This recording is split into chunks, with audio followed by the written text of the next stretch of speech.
The Earl of Wicklow. Lord Carysfort commissioned the church build in honour for his parents and brothers and sisters. He paid for the cost of the church and used John Thompson as the builder. The work began in May 1897 and opened on the 21st of August 1899. The foundation stone was laid by the Countess of Carysfort on the 10th of June 1897. He entrusted the architect to Sir Arthur William Blomfield, who designed and oversaw its construction that very same year. The renowned bell founders John Taylor & Co. of Loughborough in the UK were appointed to cast and install a set of 8 bells, an exceptionally rare profile, of which only 3 other sets exist in the entire world. The cost of the church at the time was around £30,000 Irish, an extraordinary sum equivalent today to approximately between 4.6 to 4.9 million euros, give or take 300,000 euros. In 1899, an advertisement appeared in Bell News for a sexton to take charge of a new church at Arklow, County Wicklow, Ireland. The successful man had to be able to teach a band of ringers. The salary was 30 shillings. £1.50 per week, and accommodation to be provided was in the form of a gate lodge, part of the duties being to take charge of the gate.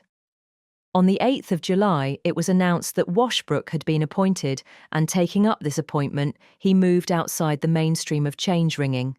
The bells were dedicated on the 12th of August 1899. Within 2 years, Washbrook had trained a band which rang a peal of grandsire triples on the 2nd of August 1901, the first peal for all but Washbrook. With the difficulties of teaching a band and shortages of skilled ringers, he developed his facility for ringing 2 tower bells, and on 19 September 1901, not only rang the 3rd and 4th bells at Arklow to a peal of grandsire triples, but also called Holt's original composition. The editorial in Bell News, while acknowledging that this had been done, raised doubts about the standard of the performance, echoed in subsequent correspondence, so he did it a second time for them, and they published it. This is the original receipt for £786 from John Taylor's for a set of 8 bells to be made supplied, fitted and installed. It is likely they were brought over by rail from Loughborough to Manchester, then to Liverpool, then steam ferry across to Dublin Port, rail into Arklow, and then by horse and cart brought up to the church. Matthew Dent, ringing master of Arklow Tower, successfully applied for the Heritage Grant and was awarded €25,000, the maximum amount, with a special note of commendation for the exceptional quality of the application. To support the remaining costs of the bell restoration, Matthew also organised a concert featuring Celine Byrne, which raised an impressive €14,500 before expenses. He would like to personally acknowledge and thank Michael Ryan and Brian McCann from Christchurch Tower, Taney, for their invaluable assistance during both the 3-day removal and the 3-day installation of the bells. Their dedication and hard work were instrumental to the success of the project. Matthew also extends his sincere thanks to Ray Cregan from Christchurch, Dublin, for generously offering his help over a number of days and for bringing not only support but great entertainment to the team. Matthew would also like to offer a special thank you to the late Roy Keegan, previous tower master of Arklow, who rang for over 40 years. The works began on the 3rd June 2025 with tailors and 4 volunteers: Matthew Dent, Michael Ryan, Brian McGann and Ray Cregan. They worked over 64 hours. The bells needed new bearings, gudgeon pins, 8 stays. The clappers needed to be reshaped as they had become worn and misshaped due to their age and use. New pulley box wheels were added to allow the ropes to smoothly pull each bell during ringing. And finally, the wheels needed to be treated as they had become dry and brittle. Then all parts had to be lowered from the tower to the ground, taken to tailors in the UK to be restored. So, how to do this? Firstly, all ropes had to be removed from the wheels. Then, wheels had to be taken apart, as they are in 2 halves, and removed from the bells. The bells had to be lowered and the headstocks and clappers removed. Then all parts were lowered to the ground and sent to tailors in the UK for restoration. You will see actual footage taken during the project, so please sit back and enjoy the video presentation. This is the ringing room, where each rope is attached to each bell in the belfry. You will notice that there is a stripy woolen part. This is known as the sally. The rope from the ringing room goes up through the ceiling into the room where the bells are. This is known as the belfry. The rope feeds around the wheel and tied onto the wheel in this particular pattern. This needs to be untied and removed from the wheel so that we can remove the wheels from the headstock. The rope feeds through the garter hole and around the wheel. And as the ringer pulls the rope, the bell begins to swing.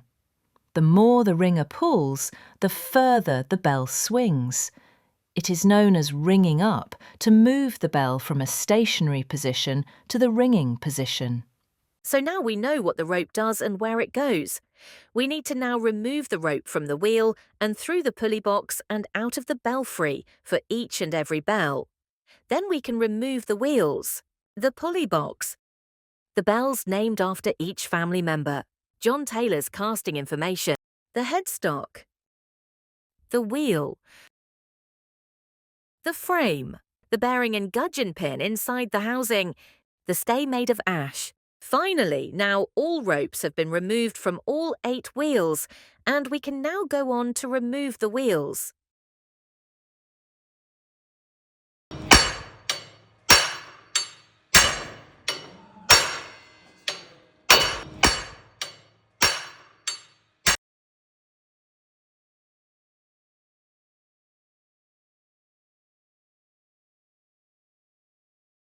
Now that all wheels have been removed from the headstocks, they will need to be treated with an oil preserver to prevent them from drying out. This will need to be carried out every 2 years to prevent them from becoming brittle. These are the old-style bearings. You can see they are exposed and not housed, like the new bearings will be. Over-greasing has caused dust to stick to them, causing friction on the bearings and causing excess wearing. You can see the gudgeon pin and the bearings plate with the nuts removed. The headstock and bell can now be removed from the frame and lowered onto supports.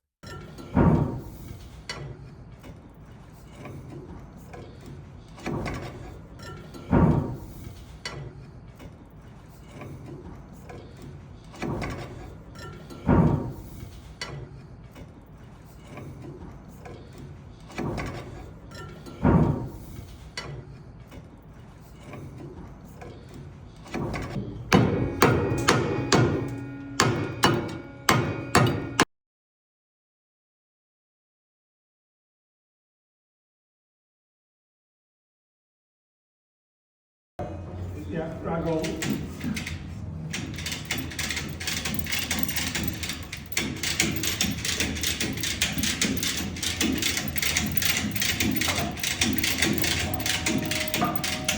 We can now remove the bolts from the clapper and the headstock and separate them from the bell. You will see here that the bolts have been removed and we are separating the headstock from the bell, and the clapper will fall away too. And you can hear the clapper fall. Now you can see the headstock removed from the bell. Now we lower the headstock and clapper to the ringing room floor through the hatch that was installed when the church was built. We then repeat this for the remaining 7 bells.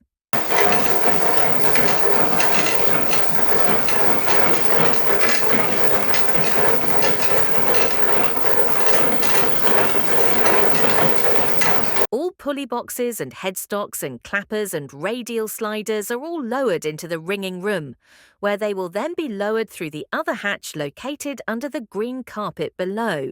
The carpet is rolled back to reveal the hatch that overlooks the font below. As you can see, it is very high. We now lower the first headstock.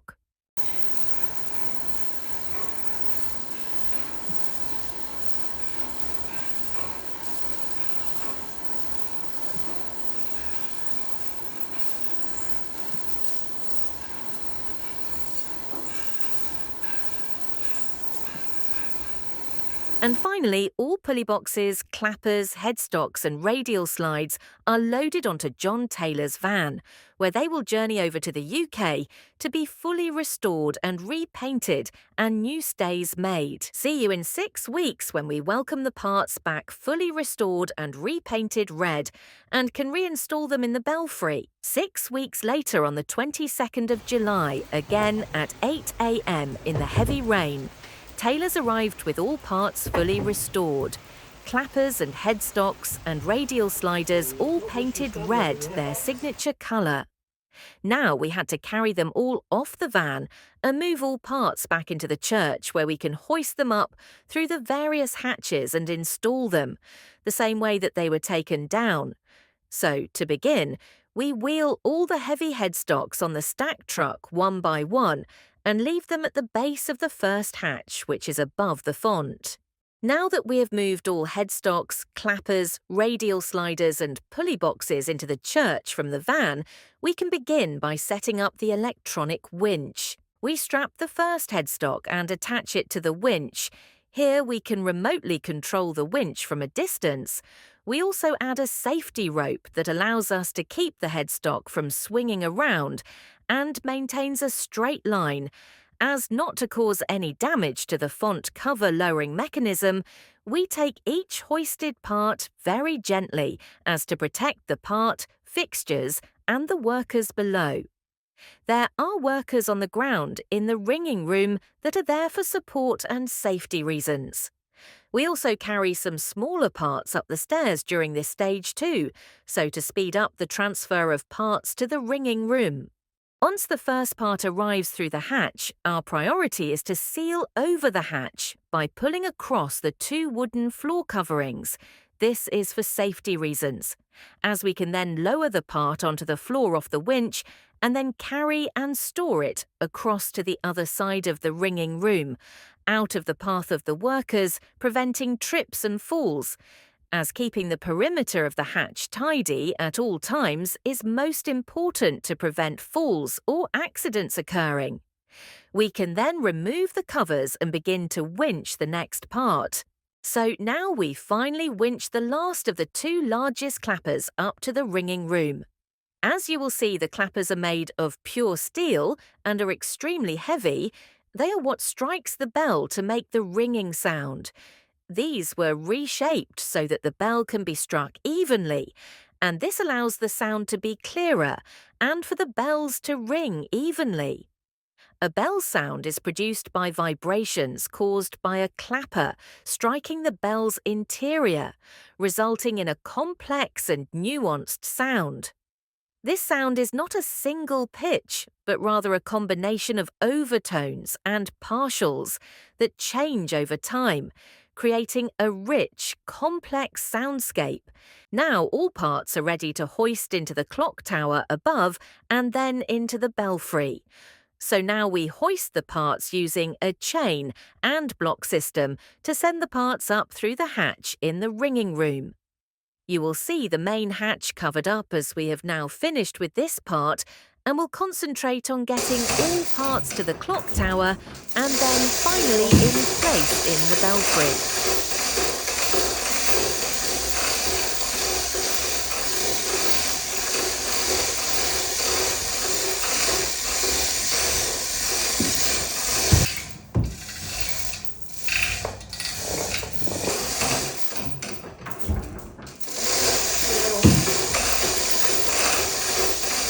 Finally, all parts go through the final hatch in the clock tower and into the belfry. Now we begin the installation, firstly starting with attaching the treated wheels to the headstock. We have already bolted the headstocks to the bells, and so we hoist them up to be able to attach the wheel.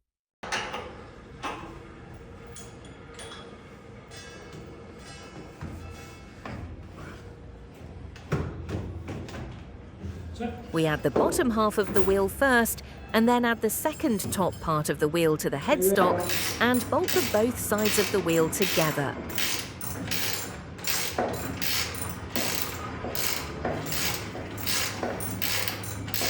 We now bolt both sides of the wheel together to keep them secure, And from pulling apart each time the bell is rang by the ringers. You can see the wheel is treated and is brown with the oil preservative that has been applied.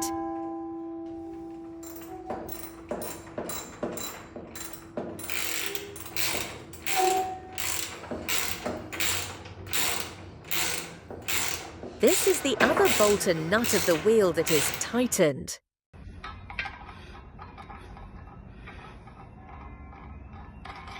We might have to slightly undo them again. Once again, we're going to lift. This is how we add the headstock to the bell. Each bell has specifically made bolts and nuts for the bell. We add the bolts and the nuts hand tight, then tighten them with the large wrench. Now the headstock is secured, we hoist the bell and headstock up and onto the bell frame. We align the bearings plates and add the nuts to the bolts. These also have specific bolts for each bearing.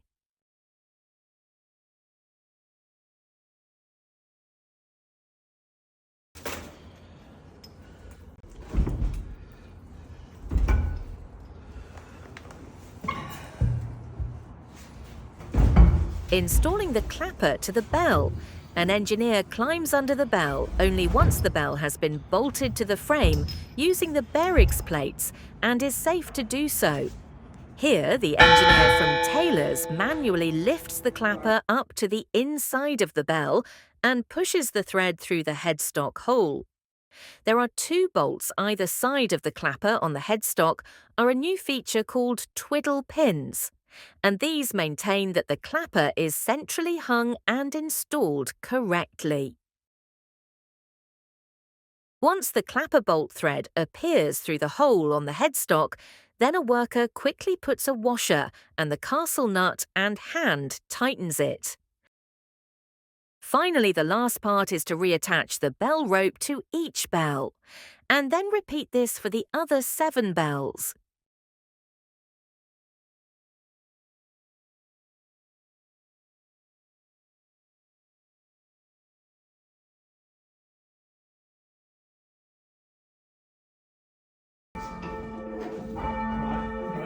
Now, tailors make sure all stays are correctly fitted and at the right length.